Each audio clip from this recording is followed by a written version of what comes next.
आज जिस बात को मैं छेड़ने जा रहा हूँ, उसे सुनने के लिए कलेजे में पत्थर रखना पड़ेगा। अगर दिल कमज़ोर है, तो अभी इस वीडियो को बंद कर देना।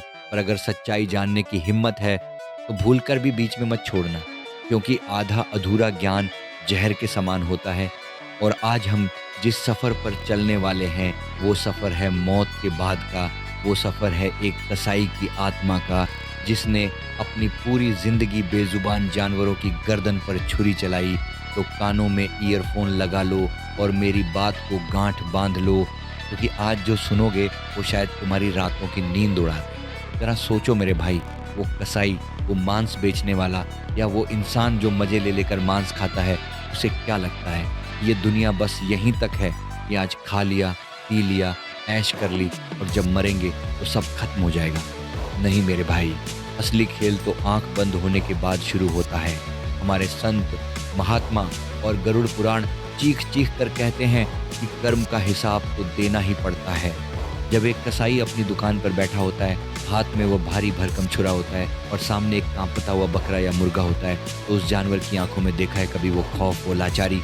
जब उसकी गर्दन पर धारदार हथियार चलता है, तो उसके गले से जो घुर-घुर की आवाज़ आती है, वो केवल आवाज़ नहीं होती, वह एक बद्दुआ होती है जो सीधे उस कसाई की आत्मा पर जाकर चिपक जाती है। यूँ यह कुंभीपाक नर्क कसाईयों और मांस खाने वालों के लिए ही बना है। वहाँ बड़े-बड़े कड़ाहे होते हैं जिनमें तेल खौल रहा होता है। यमदूत उस कसाई की आत्मा को पैरों से पकड़ते हैं और उल्टा करके उस खौलते तेल में वैसे ही छोड़ देते हैं जैसे वह समोसे या मछली तल रहा हो। अब सवाल ये उठता है कि क्या इससे बचने का कोई रास्ता है? क्या इस पाप की गठरी को उतारा जा सकता है? रास्ता तो है, पर बहुत कठिन है। सबसे पहले तो उस धंधे को, उस पाप को जड़ से छोड़ना होगा। कसम खानी होगी।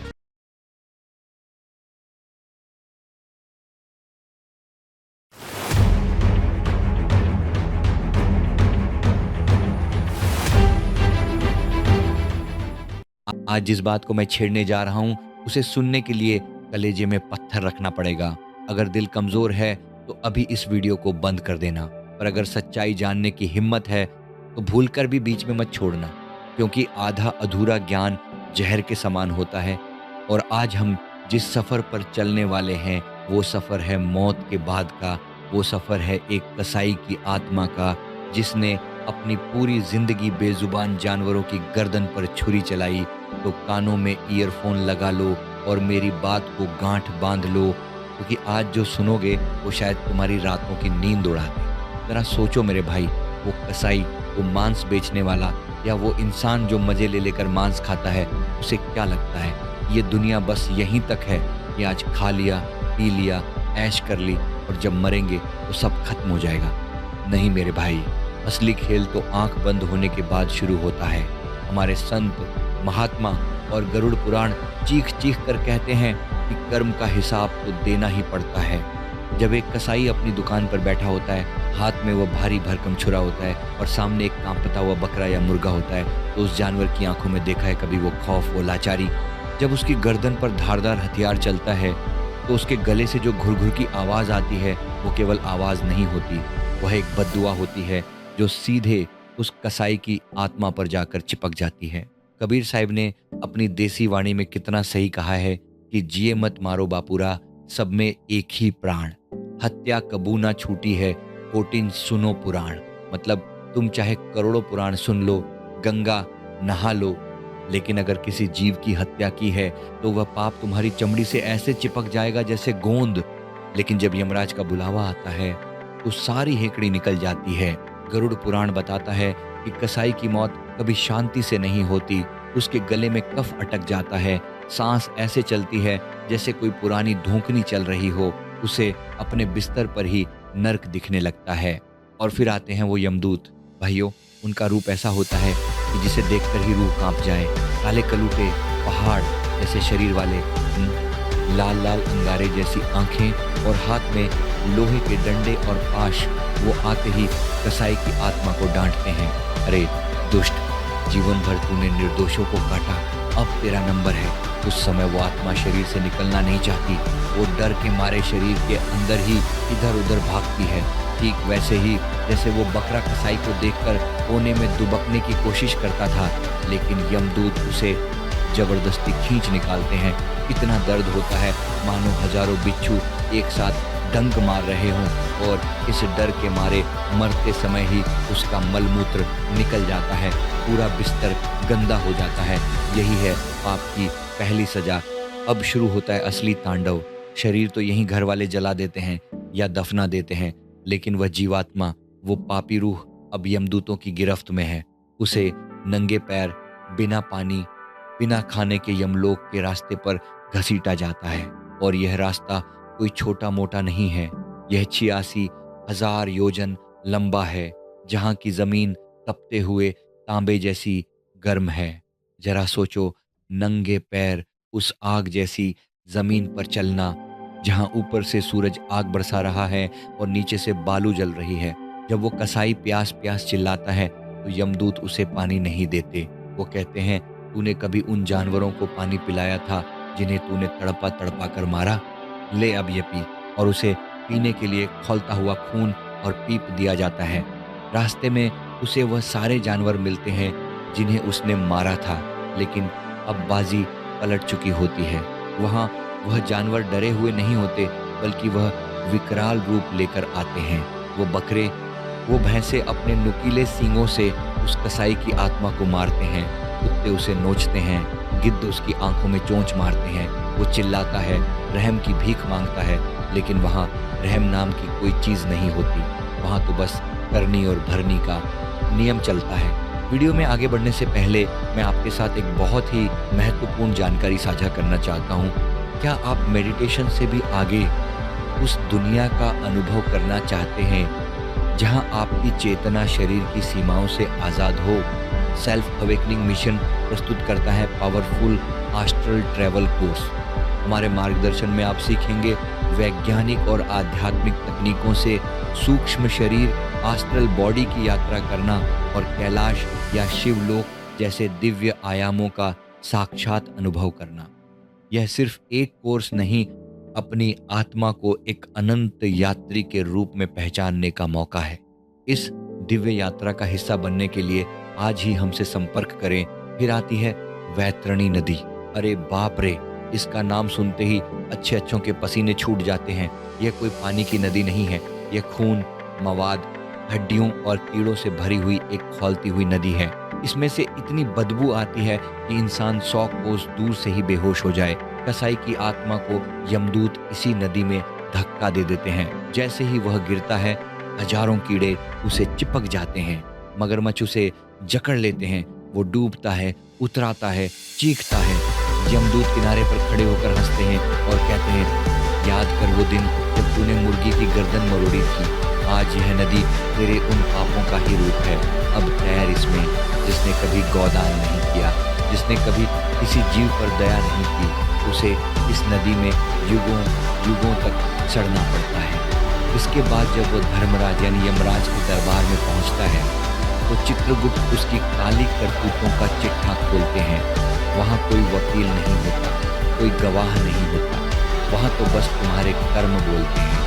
यमराज जब उस कसाई की तरफ देखते हैं तो उनकी आंखों से आग बरसती है। वो फैसला सुनाते हैं, कुंभीपाक नर्क। भाइयों, यह कुंभीपाक नर्क कसाईयों और मांस खाने वालों के लिए ही बना है।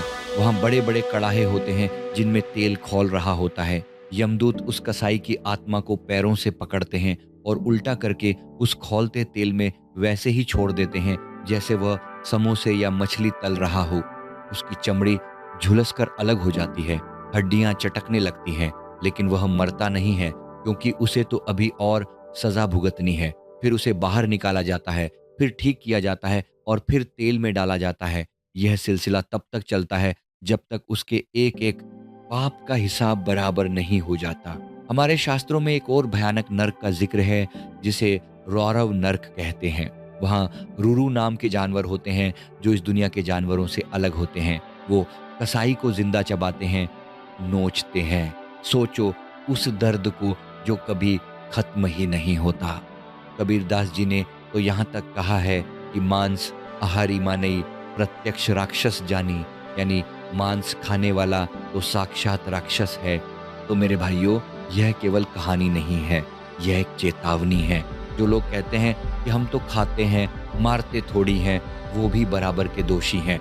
मनुस्मृति साफ कहती है कि मारने वाला, मांस बेचने वाला, पकाने वाला, परोसने वाला और खाने वाला, ये सब के सब हत्यारे हैं। ये सब कसाई की श्रेणी में आते हैं। अगर तुम मांग नहीं करोगे तो वह काटेगा क्यों? तो पाप के भागीदार तुम भी हो। आजकल के लोग फिल्में देखकर सोचते हैं ये सब मजाक है, लेकिन पाप इंसान का दिमाग खराब कर देता है। अंत समय में कसाई को वह सारे जानवर दिखाई देने लगते हैं, उसे उनकी आवाज़ें सुनाई देती हैं। इसे ही कहते हैं पाप का पागलपन। वो पागल होकर मरता है और मरने के बाद फिर वही 84 का चक्कर, उसे फिर उन्हीं जानवरों के रूप में पैदा होना पड़ता है, कभी मुर्गा बनकर, कभी बकरा बनकर, और फिर कोई और कसाई उसकी गर्दन पर छुरी चलाता है। उसे वही दर्द, वही खौफ महसूस होता है। यह प्रकृति का न्याय है। यहाँ देर है पर अंधेर नहीं। अब सवाल ये उठता है कि क्या इससे बचने का कोई रास्ता है? क्या इस पाप की गठरी को उतारा जा सकता है? रास्ता तो है, पर बहुत कठिन है। सबसे पहले तो उस धंधे को, उस पाप को जड़ से छोड़ना होगा। कसम खानी होगी कि चाहे प्राण चले जाएं, पर अब किसी जीव की हत्या नहीं करेंगे। इसे अभय दान कहते हैं, सबसे बड़ा दान। अगर तुमने किसी को जीवन दिया तो शायद ईश्वर तुम्हारे पापों को थोड़ा हल्का कर दे। पश्चाताप के आंसू बहाने होंगे, दिखावे के नहीं, दिल से। उन बेजुबान रूहों से माफ़ी मांगनी होगी, गौशाला में जाकर सेवा करनी होगी, घायलों का इलाज कराना होगा। जैसे सदन कसाई ने सब छोड़कर भगवान के नाम का सहारा लिया, वैसे ही हरि की शरण में जाना होगा। लेकिन याद रखना, नाव में छेद होगा तो राम नाम भी पार नहीं लगाएगा। पहले छेद बंद करो, यानी पाप करना बंद करो। तो मेरे प्यारे भाइयों और बहनों, हाथ जोड़कर विनती है, अपनी जीभ के जरा से स्वाद के लिए अपनी आत्मा का सौदा मत करो। ये शरीर तो यहीं राख हो जाएगा, पर वो रूह जब ऊपर जाएगी तो क्या मुंह दिखाएगी, क्या जवाब दोगे जब पूछा जाएगा कि तूने उस बेजुबान पर दया क्यों नहीं की? इसीलिए आज ही जागो। अपनी थाली को किसी की लाश से मत सजाओ, किसी के खून को अपनी रूह का बोझ मत बनाओ। जियो और जीने दो को अपना धर्म बना लो। अगर ये वीडियो तुम्हें ज़रा भी झकझोर पाया है तो इसे अपने दोस्तों, रिश्तेदारों तक पहुंचाओ। शायद तुम्हारी वजह से किसी एक जानवर की जान बच जाए और किसी एक इंसान की आत्मा नरक की आग से बच जाए। याद रखना, कर्म की मार से कोई नहीं बच सकता, ना राजा, ना रंक और ना ही कसाई। भगवान सबको सद्बुद्धि दे।